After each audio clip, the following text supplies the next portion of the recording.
My name is Joop, but some of you might also know me by my Instagram alter ego parked in Dutch streets. Ever since I became a car spotter, I've met loads of interesting fellow car enthusiasts and car spotters. In this podcast, you'll meet one of these car lovers every episode. We'll talk about the cars of their lives, the cars they like, and the cars they despise. This is the Cars Podcast.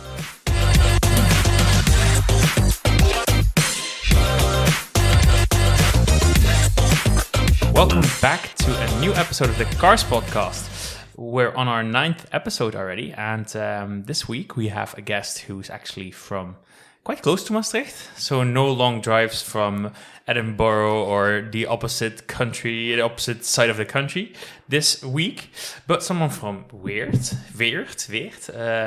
which is a city in Limburg, but originally not from there, and he brought one of my dream cars today, and very noted to be said, he brought a super nice Fly today. Fred, welcome to the Thank you. episode. Yeah, happy to have you. Yeah, I'm very glad to be here. It's an honor. I thought I only would meet one of my iconic cars, one of my car icons today, but I also met apparently a Fly, a taste I never had, because this one's really special. It had like all the fruits, it had like pudding, it had like nuts. It was very good. They put everything they had in it, I guess. Yeah. What do you want in it? Yes, everything. Well, Fred, welcome. Thank you. Your Instagram handle, which I'm going to introduce you with, is S1E8 Rallye, right? Yeah. So and it's a play between the S1 from the first phase and then the 106 Rallye. Exactly. Oh, okay. Oh, yeah. Your account is called Fred's Cars, I think, right? Because it has deviated from the S106. Yeah, so I started as a Instagram for my Peugeot 106 Rallye. And then I thought, well, I also like posting pictures of other cars. Yeah. And other car-related stuff. Yeah. So let's call it Fred's Cars. And you got another car. And I got another car as well. So, yeah. Okay, so maybe you can introduce the listeners. Who are you?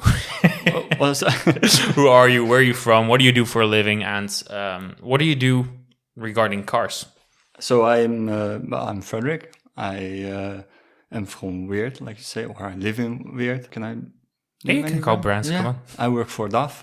We've already called Ford and Peugeot by now, so you can call Daf too. Yeah, okay, that's true. I work for Daf in Eindhoven, Yeah. so I'm a test engineer, so I drive trucks and I test them, basically. I'm 27 years old, almost forgot.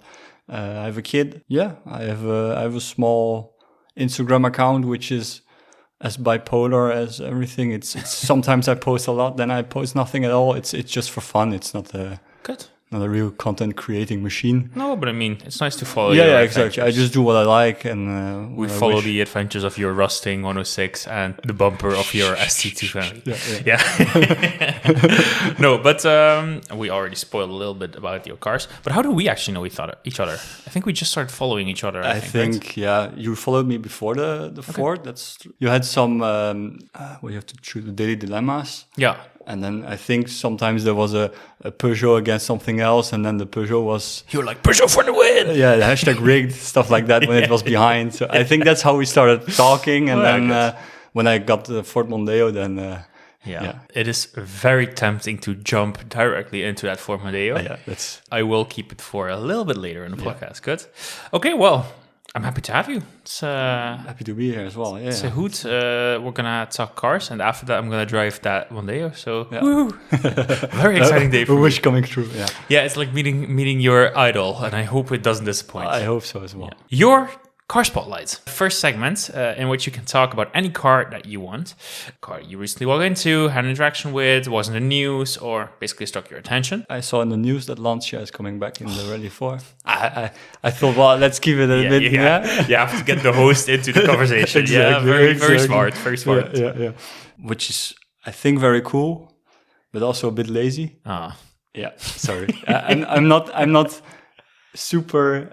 I mean, it's cool that they're coming back, but somehow it's if you look at the specs, it's just the 208 or the Opel Corsa.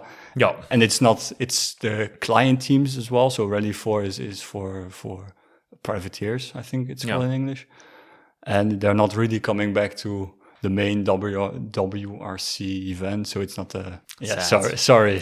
No, it's still nice that they're coming back. I do want to make a point out of it, because I think it is very good that they're coming back. This week, which is 2 weeks before we release this episode, the first tests of the Y came out. There's 2 big Dutch car magazines, Autoweek, Autovisie, and they both were pretty positive about it. I haven't seen them yet. They really, Autoweek said that they really tried to create a different car and that it worked. Okay. Because the Peugeot is more focused on comfort, and the Y was a little bit more nippy, sporty, that sort of stuff. Also, the interior is very different, but the thing that makes me most enthusiastic is not even that Rallye with the 3-cylinder bit. It's the 240 HP electric HF, which will be insane, I think. I would love to have that. I'm interested to see how it turns out. Yeah, because I truly believe that electric cars can be fun cars. I've said this in every episode until now, so people are getting bored of me. First, I would say at the beginning, I would have said no. Everything was a bit the same, but now when you're seeing the smaller cars come in, so you have Alpine, who I think is coming with something really bonkers. The A something. They're basing it on the 5, the new 5. Exactly, based on the R5. The R5 is quite nice. I like it. Some people don't. I like the baguette holder. I like it too. I like the baguette You're holder. French. I'm French, so you're half French. So it's like it's just a small gimmick. It's fun. It's of course. But I like the R5 too. I like that everything can be yellow. Exactly. Bring yellow back. That's interior, exterior, everything yellow. I love that. Yeah, that's fun. So I think there are a lot of smaller cars coming now, which make it more fun. Exactly. And I think the Lancia is one of them. And I also drove the new. Well, it isn't new anymore. It's the 500e, the Fiat. Yeah. Which is a good car. Pretty big range. It feels adult. It feels like a good car. It isn't the baby Princess 500. 500 like your daddy's girl car anymore. It's not that car anymore. Okay. So, and I really hope that the Y is good. The thing is, I've driven a Corsa, and I have driven the petrol engine, but I've also driven the electric one. It's a difference you can't even imagine. The petrol car is so bad compared to the electric one. Because I got a Corsa loaner in between my Mini and the Ioniq 6. And I got a base spec one, so 70 HP, 5 speeds. Oh, yeah, okay. What? I hated it. It was so terrible. And then at a client of mine, I drove one of their cars, and it was an electric Corsa. It was so good. It was a very nice car to drive. I think because it's more torquey, maybe. Right? Yeah, but also or just more smooth. A gearbox, it gives good cars more experience. And bad cars, yeah. It gives bad cars more experience. Negative experience, yeah. So I was really happy with that, and I think I really hope Lancia will have a good comeback with that. What's also very nice is that there will be a new Gamma, which will be based on, I guess, the 3.0 some crossover. Really? Yeah, of course. I think it will be like a fastback crossover, but I'm keeping my hopes for just a regular D segment car. Not gonna happen. And there will be a new Delta. Okay, so and they will be arriving in Delta, I think, in 26 and Gamma in 28, or the other way around. Will the Delta be a crossover as well? Or?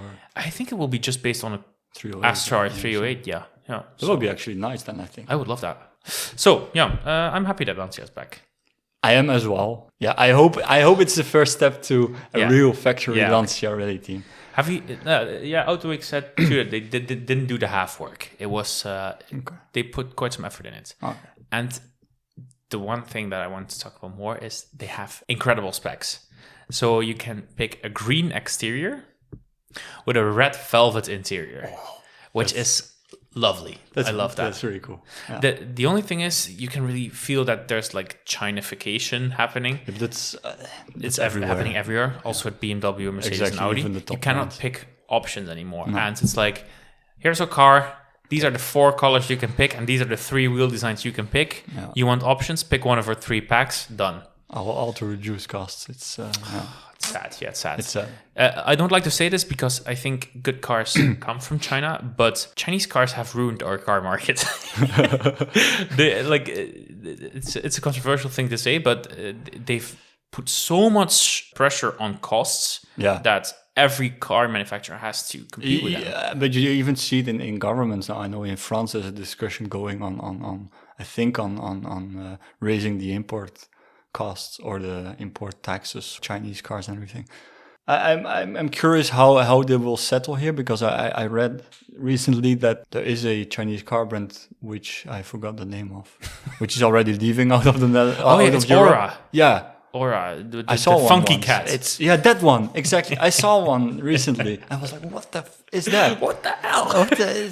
And then I found out what it was, and then I also read immediately, "Oh, it's going away again." You were like, "Yeah, let it go." I'm not that.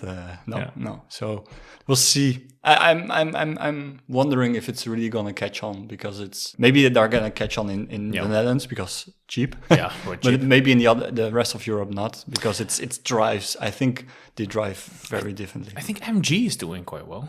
MG is doing quite well. That's true. And then Built Your Dream, I think. Yeah, but is are they doing quite well in Europe or just in the Netherlands? No, I think in Europe in general. Yeah, I think MG is doing fairly okay. Yeah. And Built Your Dream too, but I think those are the two. I cannot see the big Xpangs and Neos, the one that costs 80,000 euros. I cannot see them. I've only seen one. Yeah, and I mean, if you're going to spend 80,000 euros on a car, I'd buy a BMW or a Mercedes. At least you know the brand. Or a Volkswagen. Exactly. Yeah. I also have a car spotlight. Oh, yeah. It's your car. I thought it will be only a little bit later. So it's the ST220, guys. One of my dream cars. I just told you I grew up with a Mondeo. With two Mondeos, actually. My dad, when I was born, my parents owned an Escort. Then in 99, they bought a new Focus.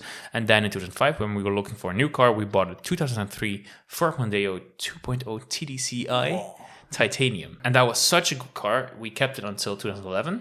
And then when we had to look for a new car, my dad actually bought the same car, but newer. So he bought a 2007, a Platinum, so the last trim line with all the options. I love that car. And of course, we had slow diesels, but I always dreamt of the ST220. It was such a good car. And I've driven one once before in the COVID crisis. A drive around the block, like it was 5 kilometers, not even more. So I didn't have a proper experience with the car. But what I think is also quite funny to say is that your car, the one that you own, your blue, what is the color's name? I don't know. It's not performance blue. No. It's I think royal blue or something. It's a darker shade of blue. Your royal blue ST220. Don't pin on it. It was first offered to me. I know. Yeah. You messaged me. I remember. Yeah. So I was looking actually I wasn't looking. I was sort of interested. Someone offered the car to me, and they told me that it was owned by their parents-in-law. It had like 150 done when you bought it. Yeah, something like that. So low mileage. Yeah. Looked good, and I was too pussy.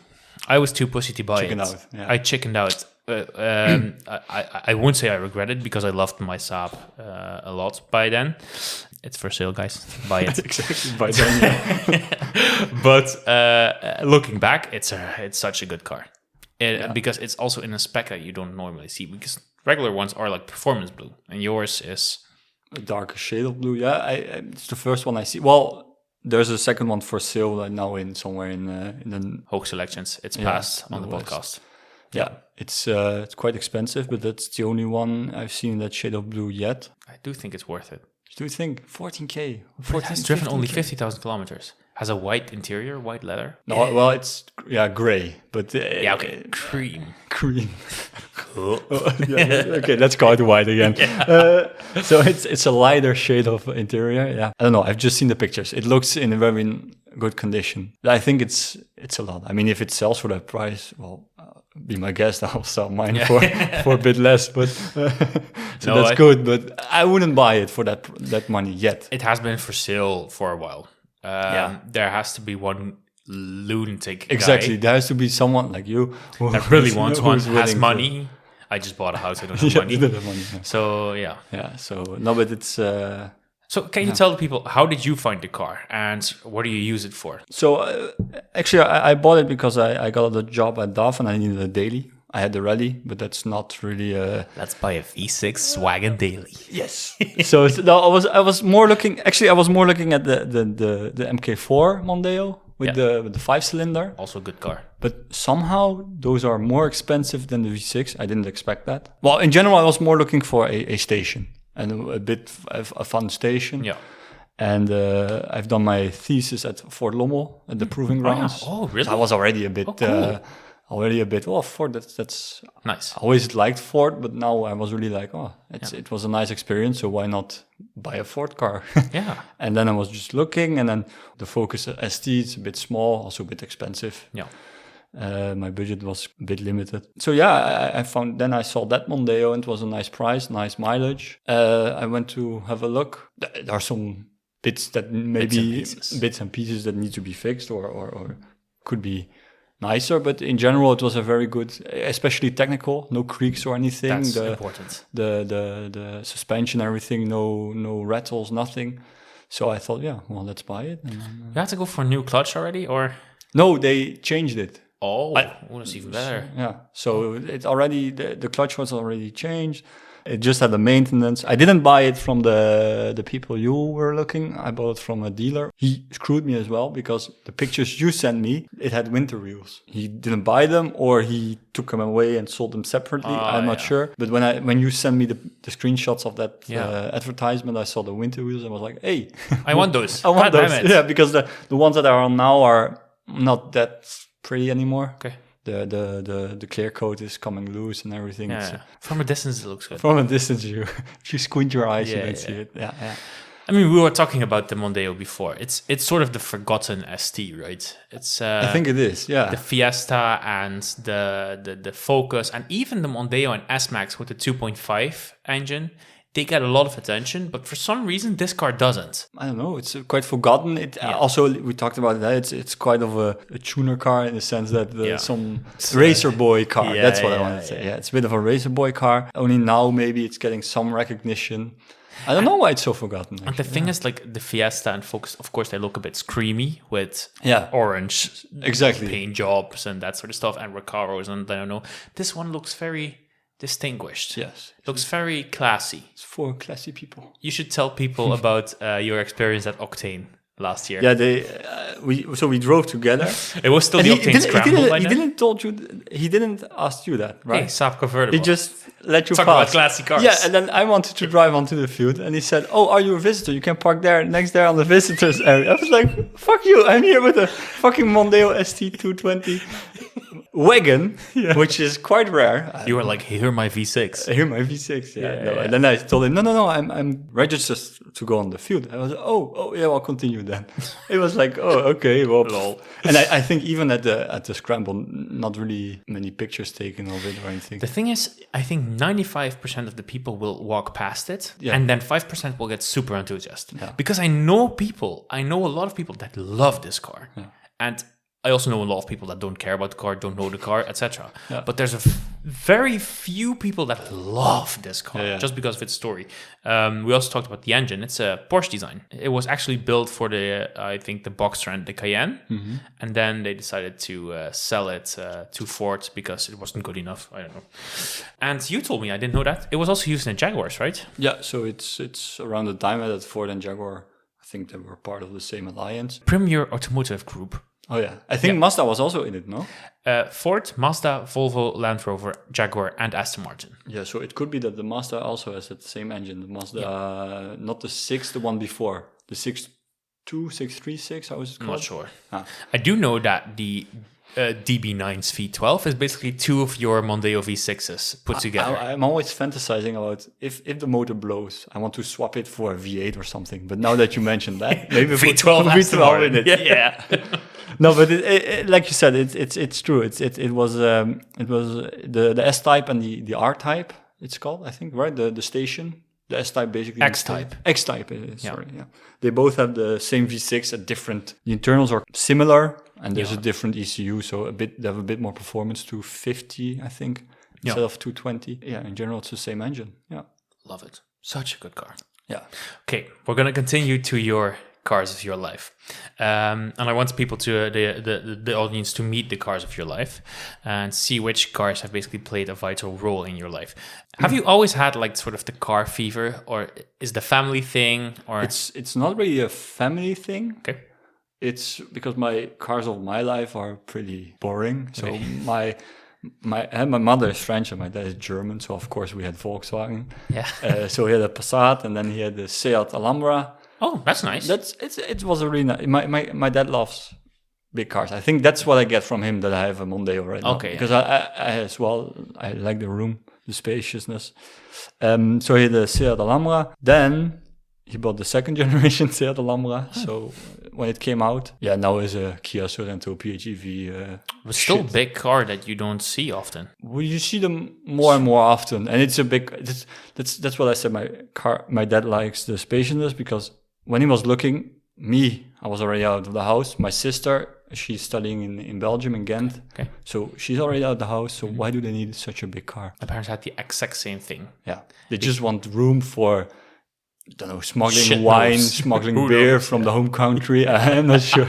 The boot ram-packed with stuff. Yeah. Yeah, my parents, after the Mondeos, we only had Focuses. And now they just recently bought a 320 HP Suzuki Across, which is like a RAV4. Yeah, exactly. A tractor with 320 HP. I don't know why they bought that, but anyways. Yeah, it's parents. Yeah. Okay, so what is a car sort of that sparked your car enthusiastness thingy? I'm not sure. I don't think it's maybe started with a car. Let's say that my first memory of car-related something is the Formula One driver Michael Schumacher. Of course. And but actually it got sparked in a very strange, and maybe I was like 4. A friend of mine, my best friend still. Your best friend now was already your best friend at 4. Yeah. Oh, I love it. Yeah. So we lived in the same street. Oh yeah. Okay, and now we still talk and everything. But he had a friend book, you call it in Dutch, I think, where everybody can write. Vriendenboekje. Yeah, and then exactly. And then one of the question was, who's your idol? And he wrote in mine, and then I was reading it, and I saw Michael Schumacher. So I went to my parents, who's this? And they explained to me who it was. And then since then I was like, okay, now I'm a fan of Michael Schumacher, and I'm a fan of Ferrari, and that's a stick. Fast man in red car. Exactly. I was 4 years old, and that's still, so I was a Ferrari guy for a long time. And that's a bit how my car love got sparked, I think. And then my neighbor had, like we talked about it, he had a 996 911 Porsche Turbo, which is quite good. Quite good, yeah. So it gradually grew exactly. I think for us, a whole generation grew up with Schumi. He was the hero. He was the hero at the time, and exactly. For some reason, like, of course, Hamilton has done better after him, but Hamilton, in my opinion, never reached that sort of iconic state that Schumi has. Yeah, maybe because his races were maybe more dominant. I can't really remember how the seasons were back then because I was like 5, 6, and I didn't watch every race, and I wasn't as invested. I just liked it because my best friend wrote it. Yeah. What I can remember from Hamilton's races is that they were quite dominant, like Max is doing now. Yeah, which is a bit boring. So maybe people tend to. I don't know what the seasons were back then, but if Ferrari was anything back then than it is now, Schumi probably must have fought for his life. Yeah, exactly. Yeah, and the V12, and of course, and I think that's it. It's a more rememberable era. I think also because exactly of the engines, the noise. What was your first car? My first car was the Rallye. Oh, it wasn't really. But I like to say it's a Rallye. It was a Fiat Panda. Okay. But I bought it together with a. but okay. Why slightly less interesting. Yeah. Why I said it's not really because I bought it with a friend. We bought it for €200. Yeah. So €100 each. And we bought it for some rally, which was organized by a old-timer group at our university. And we thought, it would be fun to buy a cheap car. Buy as much as tuning, AliExpress stuff that we can buy and stick on it. Exactly. So we bought it for €200, drove it back from Hilversum to Eindhoven. And we were like, in Eindhoven, we were like, maybe we should check the oil and the water. And we opened it, no water, no coolant. And we checked the oil, no oil. Shit. We just drove 100, but it survived somehow. Yeah. So these cars are built tough.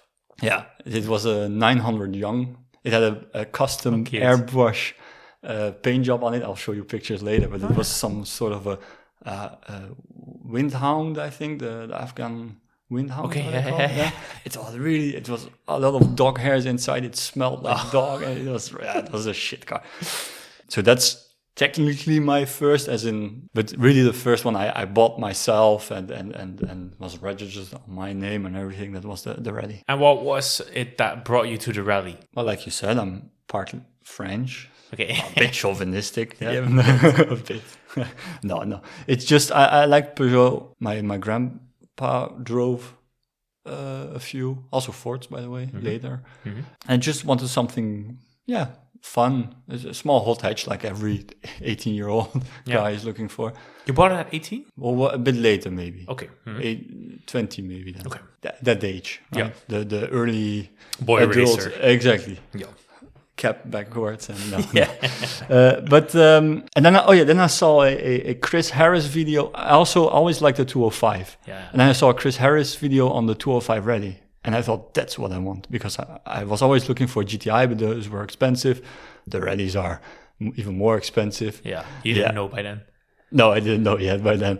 And I was like, okay, what do we do then? So I was looking a bit, the 106 GTI, but that was a bit too boy racer. Yeah.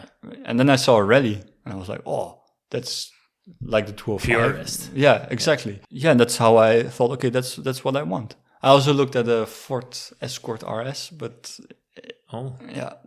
those would have been expensive by now. Yeah, exactly. But your Rally is appreciating too. It's appreciating. Those cars are getting expensive. Yeah. So keep buying them, people. Yeah, keep buying. So good.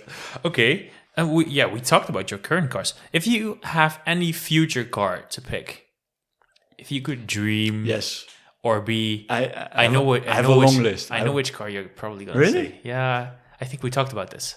Maybe I think I told you, but it's a Mercedes E500 touring, or not the touring, but the station. Yeah. Wagon. Yeah, wagon. Exactly. It's good though. T model. And which generation? Yeah, I'm so bad with those. This is the W. Yeah. And then the great job.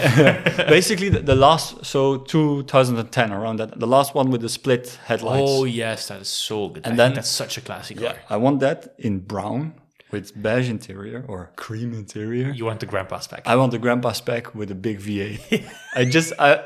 But that's also why I bought the Mondeo, because it doesn't scream. I don't like the RS6s and everything. No, that's I get just that. It's too much. It's get that. a lot of Tupperware. If you, just a good old E-Class E500 V8, I think 400 horsepower. I think this is the point to buy one. Actually, I think they are currently at a low. Yeah, but I don't have the money to buy them. No, of course, they're still 20. Well, we're going to get more. to that later. Yeah. But they're still at least 20,000, I think. Yeah. More, I think. Yeah? I haven't found any. Oh, you want a good one with low mileage and blah, blah, blah, blah. Yeah. Okay. Yeah. Boring. I like that. Sometimes I like to live on the edge. It needs to break down. Come on. No, I mean the gas. The gas as well. And will already set you back a lot. Yeah, exactly. I thought you were going to say the Lexus ISF. Yes, also. But I mean, with kids, you want a station wagon, exactly. Of course. Or I have to buy a station wagon for my girlfriend, and I can have fun cars, or the less practical cars again. Yeah, I mean. But the ISF as well. There's a lot. The ISF is also, they're not super expensive at this point. 35 something for a nice one. 35. Which is, I mean, V8 Lexus reliability, I would consider it. Yeah. When looking for a C63 or an M3, like that German shit will break down. I will prevent a Lexus as well. Yeah. So we're gonna go to the car conversation. In this segment, I will ask you as many questions as possible within 30 seconds, and you must give answers as quick as possible within 30 seconds. Ooh. And after that, of course, you can elaborate. Are you ready? Yeah. 3, 2, 1. What's a bucket list car to drive? ISF. What's the best engine ever made? TU2J2. Okay, well, I have no idea. Prettiest car ever made? Prettiest car ever made? Oh, Jesus.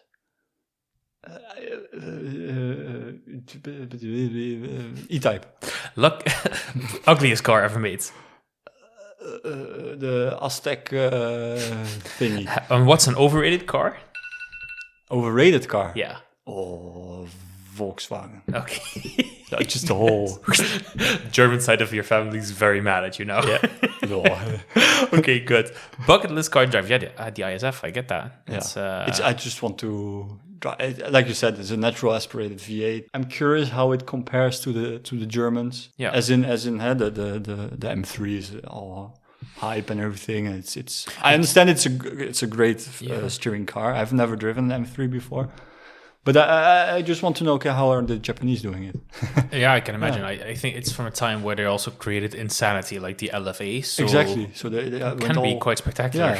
Yeah, that's I want to feel it. Then I ask you, what's the best engine ever made? You named a combination of letters and... Basically, I mentioned the engine of the Peugeot Rallye. It's one of the only codes I could come up with that quickly. Is it one of the best engines ever made? I'm not sure. I haven't driven that many cars and engines to really have a compare. My dad had, maybe if I can change my answer, my dad has an E39 525i Touring. Oh, yes, good. Though it's the M55. He just keeps that for fun, or had it. No, he still has it. Okay, he still has it. He still has it. Next to his Kia. Yeah. Okay. As a replacement for a Citroën Xantia. That's something. That are cars that I forgot to mention. He had a Citroën BX and then a Xantia. Oh, that's fun. Yeah. That's fun. He got it from his colleague, the BX, because his colleague went to Switzerland and didn't want to bring the car. And he was like, do you want my BX? Yeah, sure. Yeah, of course. What is it with BXs being given away for nothing? Like, because I know Maurice Plankont, he had like 10 BXs and he got a few of them for free. Lucas, from residential cars. He got a BX Breck for free just a few weeks ago. Okay, of course, he had to give a bottle of wine, but, but insane. People don't appreciate them. I don't know. I love them. But where's mine then? Yeah, come on. If someone has a free BX, give it to me. Preferably, I want a Breck. Me too. Yeah, I love that. If I had the choice, I would take a Breck as well. Yeah. Oh, you say Breck too, and you're French, so you can know. I always get they always mock me. It's not a break for saying Breck. That's how you say Breck. A Breck. Yeah. No, I would like a BX too. Yeah. Okay, where do we go from there? The best engine ever made. Best engine. So and it has the 2.5 liter 6-in-line, which is very good. Yeah. It's very smooth, very silent as well. Not that torquey in the lower revs, but at high revs it pulls a bit. So it's a nice all-round engine, I would say. I think if BMW knows one thing, it's how to make 6-cylinder. Exactly. Straight 6 cylinders. Yeah. I love the Busso V6 too. Yeah, that's a very pretty engine. It sounds so good. Yeah. And another engine which I truly think is a great engine, now I'm heading back to Saab, is the 2.3 turbo that was in the 9000 Aero. At the time when the 9000 Aero was released, it was on the intermediate sprints, it was faster than Ferraris. Insane how they did that with a 4-cylinder. Yeah, that's pretty good. And I think one of the most insane engines I've ever driven is of the new Mercedes AMG A45S, which is like a 4-cylinder with 423 HP. It sounded like it was gonna explode. Like at all. It was insane to me. Like it wasn't like stereotypically enjoyable or nice. It was just insane. Yeah, it's just the power. It was an insane car. A cannon. I love that, the experience. You know they're coming back right now. I think I've read something that they're going to bring the V8s back. Yeah, I think on the C63 they're going to cancel the 4-cylinder and bring V8s back. Kind of predictable. Because the 4-cylinders. It's just keep it in the A class. Yeah, and in the A class it works. Yeah, exactly. Because it's a smaller car, you're not going to fit a V8 in a fucking A class. So. I think for people who had a V8 C63 before and they now have to go back to half of that, they're not happy. No. Okay, the prettiest car ever made. What did you say? E-Type. Jaguar E-Type. I was stressing. Okay, there was a lot of pressure. I generally think it's a nice car, but it's a bit of a, how you call it, obvious choice, I guess. It's a lot of people say it's a very nice car. So on the top of my head, I don't really have the prettiest car. What's your favorite country regarding car designs? French. Citroën SM. Okay. I changed my answer. Citroën SM. I get that. Yeah, I get that. That's and then not with the American bullshit headlights. Yeah. What the fuck? No. My answer is actually close to the SM because I would have gone for a Maserati. And I don't know what the actual name of the Maserati is. I have no idea. It's some 50s or 60s Maserati, but I once saw it in the Laumann Museum. Yeah. And I just looked at it and I thought, this is the prettiest car I've ever seen. I have no idea what it is. Okay. But my favorite country is Italy, I think, regarding car designs. I think the southern European countries, so France and Italy, they are the best, I think, in car design. Yeah. Ugliest car ever made. You said the Aztec. Yeah, the Pontiac Aztec. Aw, poor little Aztec. No, but I don't have any compassion for it. It's shit. I think, You know what the thing is? I think I appreciate it because it's so different. I can appreciate the Multipla, I think, because it's different, because it has 3 seats in the front and everything. It has something. Yeah. But the Aztec is, I don't know, did they put an intern on design or something? A 5-year-old kid, you know? Here you have a ruler, a pencil, draw a car. Exactly. You know? Yeah, it's basically like the Cybertruck now. It's. Oh, I hate that car. You know what I also think is hideous, but I love it? Ssangyong Rodius. Oh, that's also one. I was like so hideous. I was thinking about both. The cars that are designed to be pretty and then are actually hideous. I think I hate those cars most. Yeah. BMW X6 with roof racks. That's really bad. That's a really bad one. Yeah. Oh man! In our car search, which I will be coming later to, I found a red one with black roof racks. And I was like, "Oh, this car is so hideous." No, but I think in general the SUV coupe thing is the Can we stop with that? For some reason, people are still buying this shit. I don't know why. Buy a wagon, buy an MPV. Yeah. Bring the MPVs back. Yeah. If you're looking at good designs, or designs I like, maybe not good designs, I love the whole Zeros full-size European MPVs. Like the Galaxy, the Espace, the Eurovans. I love those cars. I like because they're just big, spacious blobs on wheels. I love it. I like them as well. But also maybe because it's a bit a car of my childhood. With Alhambra. But I think I like the 90s MPVs a bit more. So the previous Renault Espace, they're a bit more square. Yeah. I think. No, I like the curves of I like the curves of the new. No, I'm more of a square. Yeah. You know, the last real MPV Espace, the which is also available as a Grand Espace. Yeah. I love that car. It's just a spaceship on wheels. Yeah, it's quite with like the climate control crostals on the side instead of the middle. Yeah. I always thought that was so and weird. the purple color as well. That's if you have that one. I would take it in purple with I think they have a cream interior as well. Completely not good with kids, but... What's an overrated car? You said... Volkswagen. Oh. No doubt. No doubt. Yeah. Why? Well, don't get me wrong. I like the older models, I think. Yeah. But now they're kind of getting cannibalized by their own brands. Yeah. So you have Skoda, which is, to me, is the new Volkswagen. Yeah, I agree. Volkswagen itself... If you look at the ID3 and everything, they all have cheap plastics and stuff. And I think, then just go by the Skoda. And Audi is the new, was already the premium, but Volkswagen tries to be more premium now, but then just buy the Audi. Like I think a good Passat will set you back 65,000 euros. Which is it's mental for a Volkswagen. Yeah, I think they should have. And also everybody is like, oh, Volkswagen, good brand and everything. They are shit. Did we forget Dieselgate, which is not really reliability, but still? And did we all forget the what was it, the 1.8 and the 2.0 TFSI bull crap engines? Don't forget the 1.4 TSI. Yeah, that's one. How are people still convinced that that's a great brand? I have no idea. It's Europeans. They swear by Volkswagen, and I have no idea why. I do like some Volkswagens. Me too. I don't think any car brand is really overrated. No. But I think, and Volkswagen in general is the first one that comes in my mind. Like, okay, that's a bit overrated. For some reason, during the Zeros, Volkswagen had the exact same problems as, for example, Peugeot. But Peugeot gets haunted for it, and Volkswagen doesn't. That's something that really bugs my mind. The 1.4 TSI is a worse engine than the 1.6 THP. But for some reason... Peugeot gets all the... because it's French. That's why. People always hate on the French. Yeah. We're going to go to the car search, and I'm really enthusiastic about this. I still have to make a top 3 in my mind, but I have a short list. We went to look for performance family cars for 20,000 euros. Buff Daddy Mobiles, The what? The Buff Daddy Mobiles. Yeah.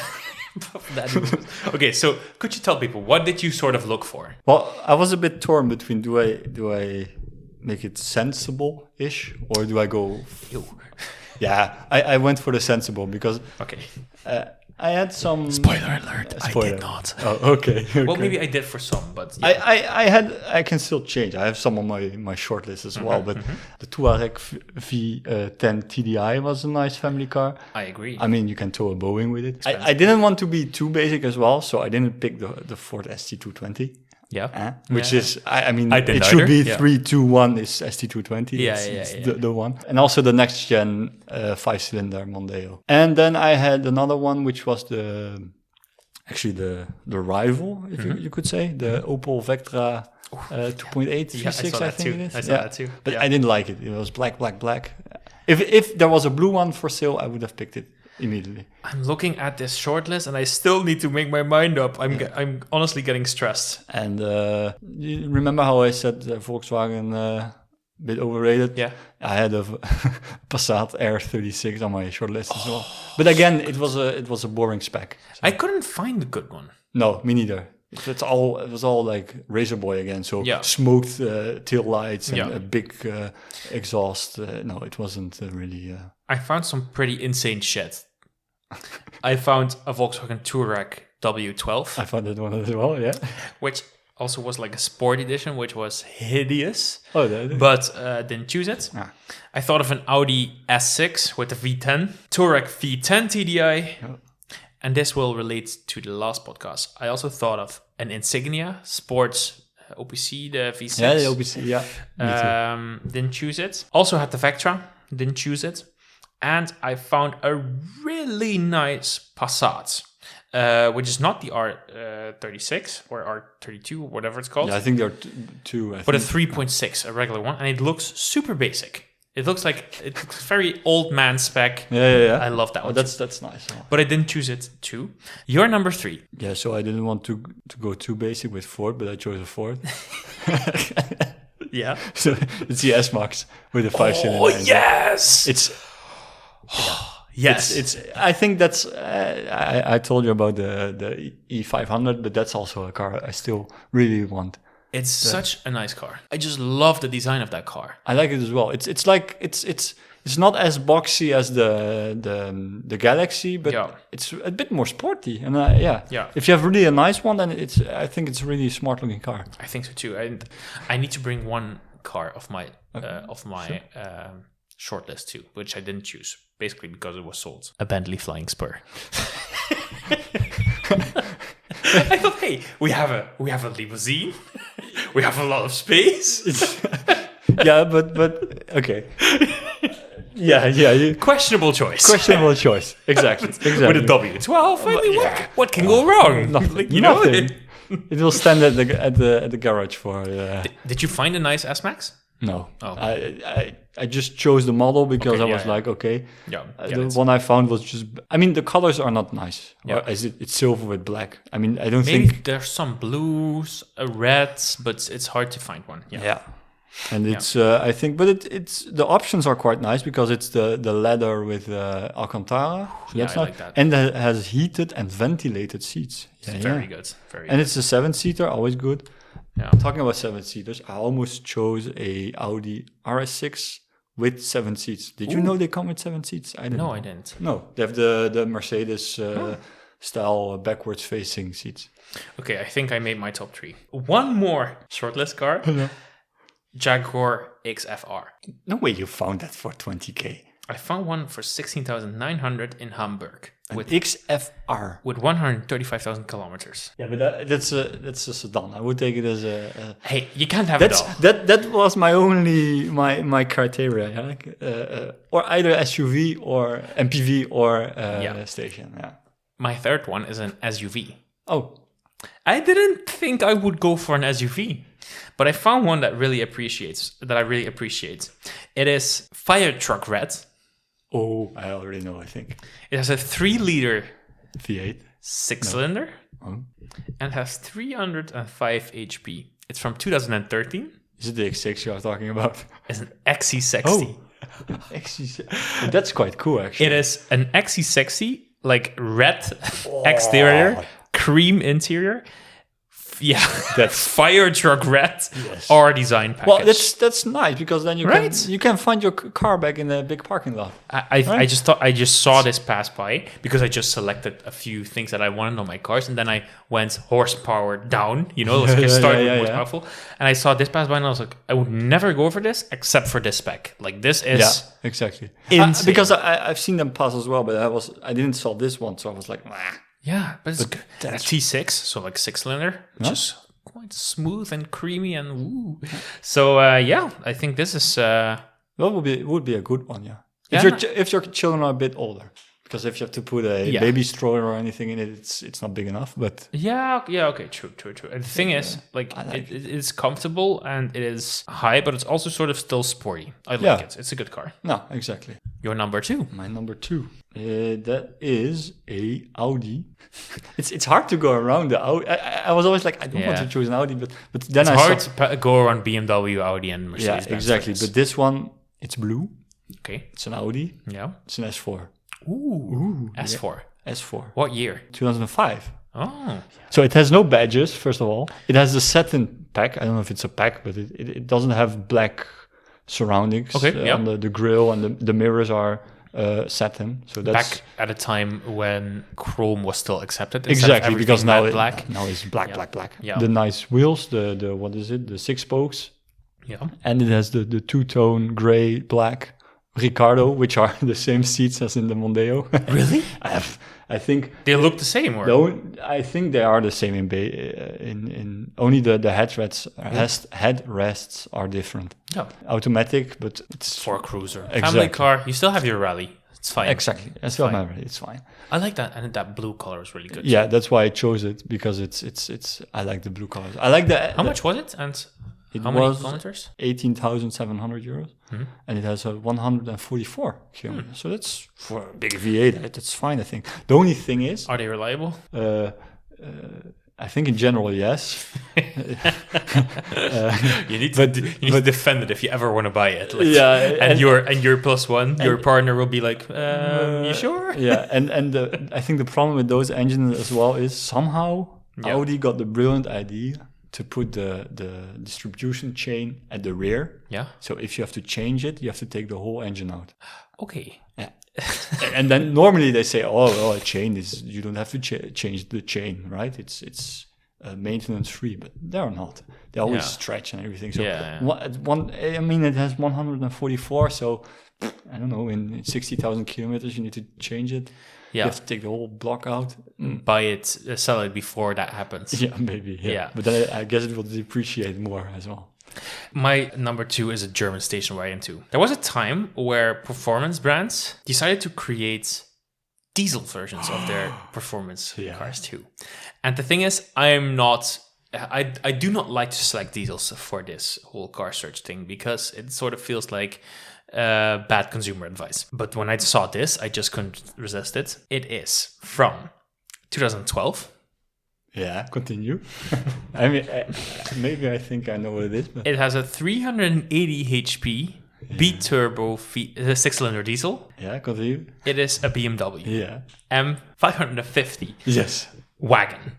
Yeah, I think this is amazing. I had that one on my short list as well. Oh. I think it's even if I'm not mistaken, it's a tri-turbo, not even a B-turbo. Tri-turbo? It has, I think... Holy crap. Or was it the 7 Series? I'm not sure again, but one of those BMW diesels had 3 turbos. This is mental. I love this spec too, because it's black on black on black on black, which I do think normally I love a nice colorful car, but I think on this car it just works. It is so stealthy, and it will put those diesel fumes in your face. Yeah. Like, I agree. And also the wheels break it up nice, because they're like silver wheels, but the torque on those, that's it's insane, right? Oh. I do not really know about all the specs, but amazing. It's insane. Yeah. I had the one on my short list as well. I can still remember that. I think it was Autoweek that tested this one against an Audi. I was just so impressed by this car. Yeah, I think it's so cool. So cool. Yeah, I would like to have one as well. And if I were to drive like you every day from this would be my only car, and I were to drive every day from Maastricht to Eindhoven, I would love this. I think it's even the consumption is not even that bad. No, I normal don't think so speeds, either, right? because the turbos, of course, make that not much power is needed. So yeah, I would love this. You're number one. My number one. I messaged you, right? Can I look elsewhere than the Netherlands? Yeah, you said on the other side of the North Sea. Yeah. Which could either be England or Scandinavia. Oh, yeah, Scandinavia. No, England. It was England. Okay, yeah. It was England. I have a Subaru. It's a modern car. Yeah, okay. Do you know what that is? Okay, Subaru. It could be a Forester. It could be, how's that, Legacy? Legacy, the Outback. It could be an Impreza. It could be, if you really want to be freaky, a B9 Tribeca. But No. I don't think... I'm not that freaky, no. So I think you would have gone for an Outback. Levorg STI. Oh, wait, that is cheap. Yeah. It's 17,000 or 18,000 pounds, which is 21. I went a bit over budget, but Which is fine. the S Max was like 10k, so Yeah. I'm well within budget. What are the specs on those cars? Maybe start with in the Netherlands. We had I don't think they sell We them had the anymore. Levorg, We had the but we didn't have Levorg. the STI. No, we had just the basic 1.6 liter or something. Yeah, Boxer. With a CVT.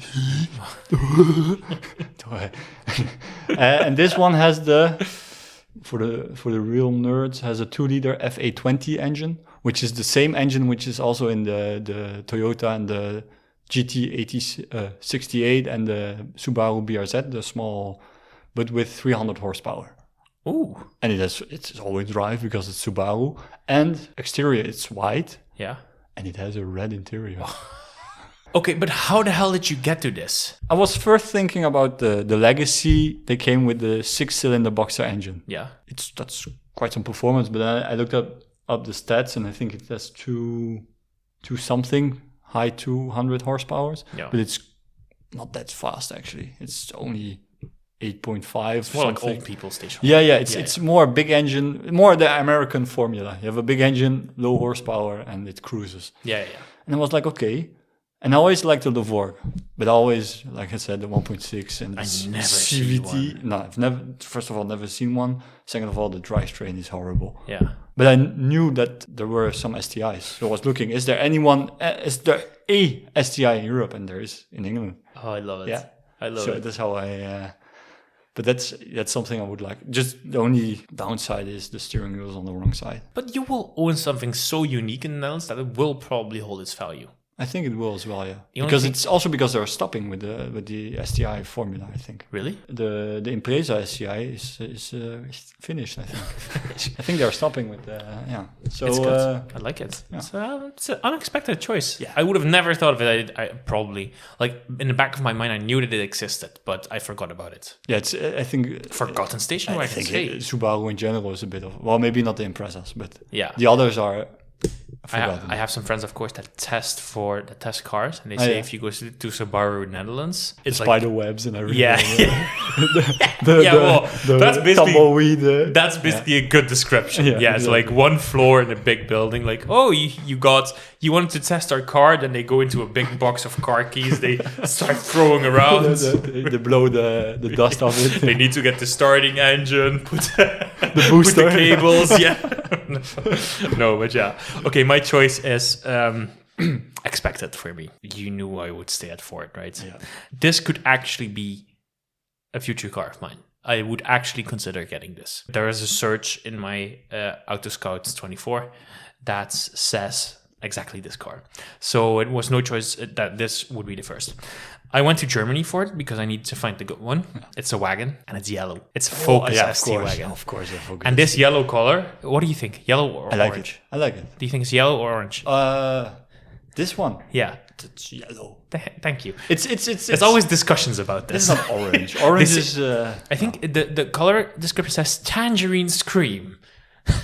Which is like a lighter accurate. Orange. Yeah. So accurate. I would say yellow. Yeah. So it's a 2018 Ford Focus 2.0 ST wagon.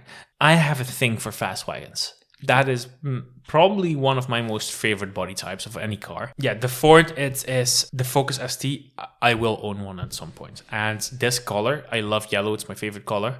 I would love to own it. It is so good. I understand. It's a really good car. The thing is, if you want to look for one, I think Germany is a really good market. And importing a car is fairly easy, I would say. But even for you, it's a suitable location because you run around the corner. I'm actually looking at a car in Germany right now, which I told you of, which is like a 2-hour drive from here. So if I would import it, I would do the testing, and getting it. I would just get it in the morning, have testing in the evening, and then put it at my parents' house. Yeah. I need to own one at some point. I need to own a fast Ford at some point because I've been a Ford kid from like 2. Like it's a logical choice. Yeah, it would definitely be a logical choice. And my friends sometimes, because I'm of course friends with people who love Avantimes and Lancia Libras. Boring. I mean, no, they fool me for it. They think what I want is boring. But it has always been a dream to own a car like this for me. Like if you were to walk in 5-year-old Joop's bedroom, there would be Fords everywhere. So it has been a dream from like small on. I hate what Ford is doing right now. I hate the brand right now. I hate everything about it. It's not the Ford that I once fell in love with. It's far from it. But just SUVs now, right? It's nothing special anymore. I think for me, Ford from 1995 till 2015 is best era. I think that is where they created good cars. Where they looked for their limits. They tried to reach for the limits. And they came out with fun stuff. That S-Max that you called out. Yeah. Like, who the hell thought of that? Bring out a performance MPV in the size of a Ford Galaxy with a 5-cylinder engine, which is insane. And the Kuga. Kuga too, yeah. Yeah, it's an SUV, but still, it's nice that they put a 5-cylinder Kuga is the start of the downfall for me. Okay. But no, and then even if you look at the Fiesta that was introduced in 2008 and then facelift in 2012, I think that is one of the best cars Ford ever made. That Fiesta is just so good to me. So, no, I need to own a fast Ford from that era. What do you then think about the Puma, if I may ask? Oh, I love it. Puma is great. The new one. Hate it. New one, okay. Hate it. I hate it. I secretly quite like the ST version. No. You know what they've done with the ST right now? Because previously I had 200 HP with the 4-cylinder engine. Yeah, now it's a 3-cylinder. They now toned it down, made it the 3-cylinder, and only available with an automatic gearbox, 170 HP. It only has an automatic gearbox? Yes. Okay. I stand corrected. Yeah. Fuck the Puma. Fuck the Puma. I thought it had a manual. Fuck Ford in 2024. Yeah. No, I think a prediction. I wouldn't be surprised if Ford leaves Europe in 2030, 2035. I think something is going to happen because they're shutting down all the facilities. They're either going to now fucking boost the shit out of everything and come with a shitload of new cars that are super innovative and super nice, or they're going to... No, because they started the collaboration with Volkswagen on the ID4. I think they are slowly going to die because they are shutting down the factories in Europe. In Belgium, they shut down. Yeah. Because there's basically no European Fords anymore. No, it's all American. No, just only the new Explorer, which is a ID4, Volkswagen. Which is an ID4. A great note to end this podcast with.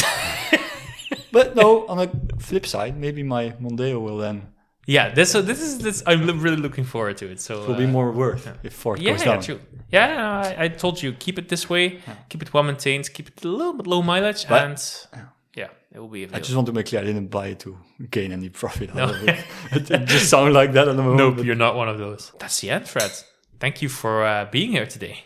Yeah, my pleasure. It was fun, right? Oh, it was really nice. Yeah. I love this car search too. I think finally you could talk about Fords. Yeah. Finally I could talk about Fords. Yeah. Without being interrupted. Without being like people like... No, this was the most Ford-minded episode until now. Which is good. Yeah. Thank you for that. Oh, you're welcome. Good. Bye-bye.